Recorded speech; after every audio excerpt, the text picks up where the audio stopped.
America ने एक बार फिर बानी पीटीआई के पाकिस्तान में अमरीकी मुदाखलत के इल्जामात की तरदीद कर दी। तर्जुमान अमरीकी महकमा खारिजा मैथ्यू मिलर का कहना है कि बानी पीटीआई के इल्जामात गलत और झूठे हैं। सिर्फ इतना कह सकता हूं कि यहां खड़े होकर सच बोलूं। चाहते हैं कि पाकिस्तानी अवाम अपनी हुकूमत और मुल्क का फैसला कर सकें।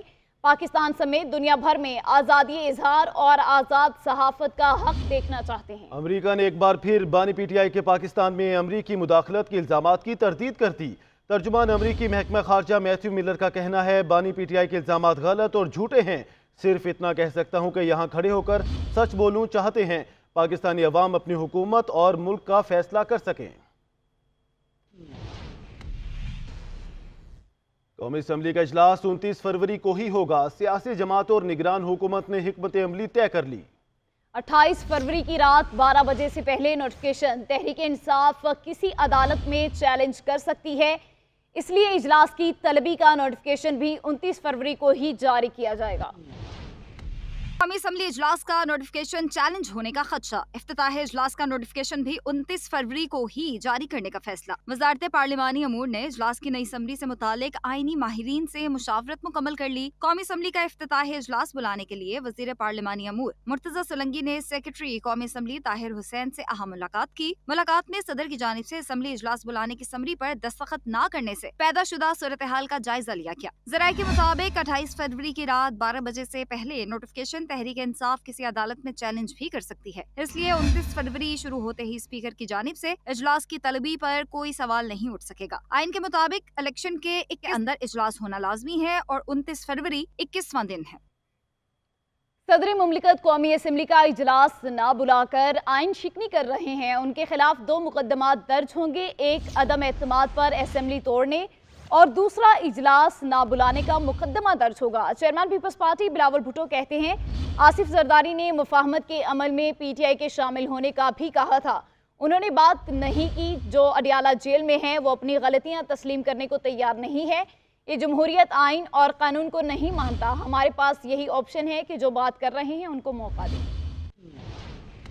इख्तिलाफात आपस के रखते हुए एक दूसरे की इज्जत नहीं करेंगे तब तक आप ये उम्मीद ना रखें कि कोई और इदारा आपका इज्जत करेंगे। हमने फैसला ये किया कि जो हमारे पास वोट मांगने आए हैं उनको चले हम जाके वोट देते हैं। जो दूसरा सियासी जमात है सुन्नी इत्तेहाद काउंसिल, उन्होंने मेरा वोट मांगा ही नहीं। अब वो कैसे एतराज कर रहे हैं कि किसी और का हुकूमत बन रहा है। सुन्नी इत्तेहाद काउंसिल के बहुत शुक्रगुजार है कि इन्होंने तो मरियम नवाज साहिबा को भी अनअपोज्ड चीफ मिनिस्टर इलेक्ट करवा दिए हैं। इन्होंने चीफ मिनिस्टर मुराद अली शाह साहब इसका मुखालफत अभी नहीं की। शहबाज शरीफ साहब भी तकरीबन अनअपोज्ड ही उनका फिर यूनानिमस वजीर आज़म बनता जा रहा है। इस सूरत हाल में तो आप भी खुश हो जाए, मैं भी खुश हो जाए, मैं और क्या कहूँ। अलवी साहब अब अगले हफ्ते के बाद वो हमारे डांस संभाल सकेंगे। जो प्रेसिडेंसी है उसकी बस की बात नहीं। काफ़ी ऐसे कुछ केसेस है मेरे ख्याल में जो अब लीगल मसाइल बनेंगे अलवी साहब के। शुरू तो वहाँ से होंगे जहाँ उस रात अलवी साहब ने आइन तोड़ा, असेंबली को नहीं बुलाया तो वो भी एक और मुकदमा होगा। सदर सरदारी ने तो ये पैगाम दिया कि जो रेकन्सिलिएशन का प्रोसेस वो करेगा उसमें पीटीआई शामिल होगा। मैं समझता हूँ जो उसमें मुश्किलात होगा वो इतना कि आज तक पीटीआई मानने को तैयार नहीं है कि हमसे कोई हो। मुस्लिम लीग नून के रहनुमा इसहाक डार कहते हैं सदर एक बार फिर आइन शिकनी कर रहे हैं। बाइज्जत तरीके से कौमी असम्बली का इजलास बुला लेना चाहिए था। सदर ने हाउस नामुकम्मल होने का एतराज़ किया। जब नोटिफिकेशन ही नहीं हुआ तो हाउस के नामुकम्मल होने का क्या जवाब है। दुनिया में मजाक बना हुआ है। 29 फरवरी को इजलास हर सूरत होगा।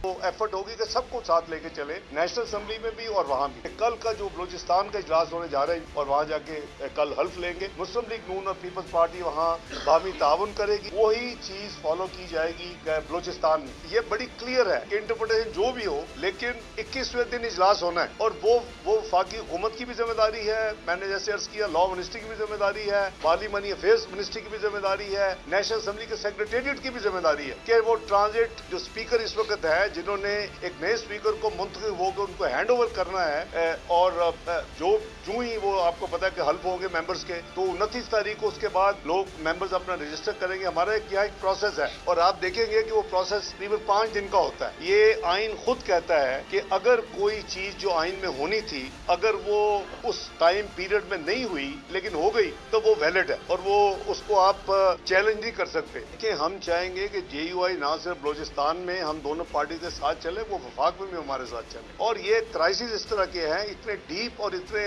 यानी गहरे क्राइसिस हैं कि इसको सब मिलकर पार्टीज अगर मिलकर करेंगे तो ये इंशाल्लाह आसानी से पाकिस्तान जल्दी निकल।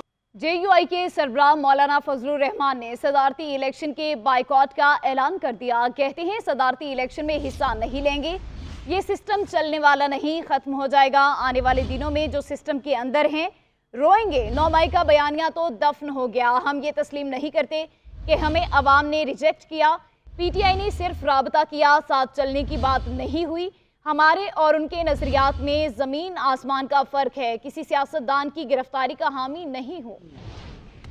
तो बता दूं, हमने सारी जिंदगी इलेक्शन, मेरी ये दाढ़ी इलेक्शनों में सफेद हुई। सन 1965 का इलेक्शन मुझे याद है, जब BD सिस्टम का इलेक्शन था, और फिर सन 70 का इलेक्शन में तो मैंने खुद कैंपेन चलाई है अपने वाले। तो आज तक इलेक्शन हम लड़ रहे हैं। इलेक्शन कैंपेन में ही पब्लिक को पता चल जाता है कि इस हल्के में किन किन का आपस में मुकाबला, कौन जीत रहा है कौन हार, यानी इसमें फौरन लोगों को पता चल जाता है। और यहाँ पर नतायज जो है ऐसे लोगों के हक में आए हैं जो इलेक्शन में नजर ही नहीं आ रहे थे, घरों में सोए हुए, इलेक्शन से दस्तबरदार शुदा लोग, वो कामयाब हो गए। आप खुद जरा अंदाजा लगाएं ये क्या इलेक्शन थे जी। तो इस तरीके से नहीं होगा इंशाल्लाह। ये जो आप समझते हैं कि ये तो इन हो गए और हम बाहर रह गए हैं, ये इन होकर भी रोएंगे। मुल्क नहीं चलेगा इनसे, ये सिस्टम चलने वाला नहीं है, ये कोलैप्स कर जाएगा।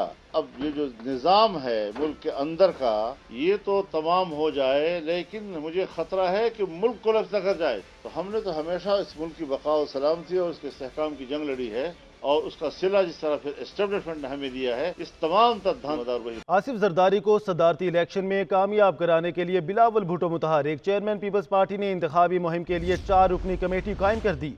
कमेटी में यूसुफ रजा गिलानी, राजा परवेज अशरफ, सैयद खुर्शीद शाह और नवीद कमर शामिल। कमेटी आसिफ अली जरदारी को सदारती इलेक्शन में कामयाब कराने के लिए तमाम जमातों से वोट मांगेगी। दूसरी जानिब तहरीक इंसाफ का पार्लिमानी सियासत में भरपूर किरदार अदा करने का फैसला। आमिर डोगर को स्पीकर कौमी असम्बली और जुनेद खान को डेप्टी स्पीकर का उम्मीदवार नामजद कर दिया। वज़ीर आज़म के लिए नामजद PTI के रहनुमा उमर अयूब की अडियाला जेल में बानी चेयरमैन से मुलाकात। कहते हैं अवाम के वोट पर शब खून मारा गया। फॉर्म 45 हमारे पास मौजूद है, हम आखिरी दम तक लड़ेंगे। सुन्नी इत्तेहाद कौंसिल की मखसूस नशिस्तों की तमाम दरख्वास्तें यकजा कर दी गईं। इलेक्शन कमीशन आज तमाम दरख्वास्तें इकट्ठी सुनेगा। बैरिस्टर अली जफर ने मखसूस नशिस्तों के खिलाफ दरख्वास्तों पर एतराज़ आयद कर दिया। बैरिस्टर गौहर का कहना है कि इलेक्शन कमीशन ने PTI का कोई कानूनी मुतालबा पूरा नहीं किया है। सुन्नी इत्तेहाद कौंसिल की मखसूस नशिस्तों पर अभी फैसला न हो सका। चीफ इलेक्शन कमिश्नर की सरबराही में 5 रुकनी कमीशन ने केस सुना। बैरिस्टर गौहर, अली जफर और साहबजादा हामिद PTI की तरफ से और आजम नजीर तारड़ और फारूक H नाइक भी पेश हुए। बैरिस्टर अली जफर ने कहा कि आइन के तहत सुन्नी इत्तेहाद कौंसिल मखसूस नशिस्तों की हकदार है। आजम नजीर तारड़ बोले, ऐसी पार्टी मखसूस नशिस्तों का दावा कर रही है जो एक भी जनरल नशिस्त नहीं जीती। सुन्नी इत्तेहाद कौंसिल के वकील अली जफर ने दरख्वास्त गुजारों पर एतराज आयद कर दिया। अली जफर ने कहा कि ये अफराद का नहीं पार्टियों का मामला है, दरख्वास्त गुजार पार्टी की तरफ से आए। चीफ इलेक्शन कमिश्नर ने कहा कि आपके एतराजात का जायजा लेंगे। इलेक्शन कमीशन ने तमाम दरख्वास्त गुजारों की दरख्वास्तों की कॉपी सुन्नी इत्तेहाद कौंसिल को फराहम करने की हिदायत कर दी। इलेक्शन कमीशन तमाम दरख्वास्तें यकजा करके सुनेगा। बैरिस्टर गौहर ने इलेक्शन कमीशन के बाहर मीडिया से गुफ्तगू करते हुए कहा कि इलेक्शन कमीशन ने हमारे किसी कानूनी मुतालबे को पूरा नहीं किया। उम्मीद है मखसूस नशिस्तों पर बेहतर फैसला होगा। इलेक्शन कमीशन से गुजारिश करेंगे कि आज तक आपके हर फैसले ने हमारे आईनी कानूनी हकूक का तहफ़्फ़ुज़ नहीं किया था। इलेक्शन कमीशन से ये भी इल्तिजा है कि कोई भी फोरम जब तक रिजर्व सीटों का फैसला ना हुआ हो तो कोई भी सेशन नहीं हो सकता। सुन्नी इत्तेहाद कौंसिल के सरबराह हामिद रजा का कहना था कि रातों रात हमारी दरख्वास्त के खिलाफ 6 अपीलें दायर हुई और आज ये अलाट हो गया। मखसूस नशिस्तें हमारा हक है जो लेकर रहेंगे। और अब आपको बताएं, खैबर पख्तूनख्वा और बलूचिस्तान असेंबली के इजलास आज होंगे। दोनों इजलासों के लिए एजेंडा भी जारी कर दिया गया है। खैबर पख्तूनख्वा असेंबली के इजलास का आगाज़ आज सुबह 11 बजे होगा। तिलावत कलाम पाक के बाद 9 मुंतखब अरकान असेंबली हल्फ लेंगे और हाज़री रजिस्टर पर दस्तखत करेंगे, जिसके बाद स्पीकर और डिप्टी स्पीकर के इंतखाब के लिए कागजात नामजदगी 5 बजे तक सेक्रेटरी असेंबली के पास जमा कराए जाएंगे। बलूचिस्तान असेंबली का इजलास भी आज ही मुनाकिद होगा, जिसमें 50 से ज़ायद 9 मुंतखब अरकान असेंबली हल्फ उठाएंगे। इजलास की सदारत स्पीकर की अदम मौजूदगी पर सीनियर रुकन इंजीनियर जमुर खान अचकज़ई करेंगे।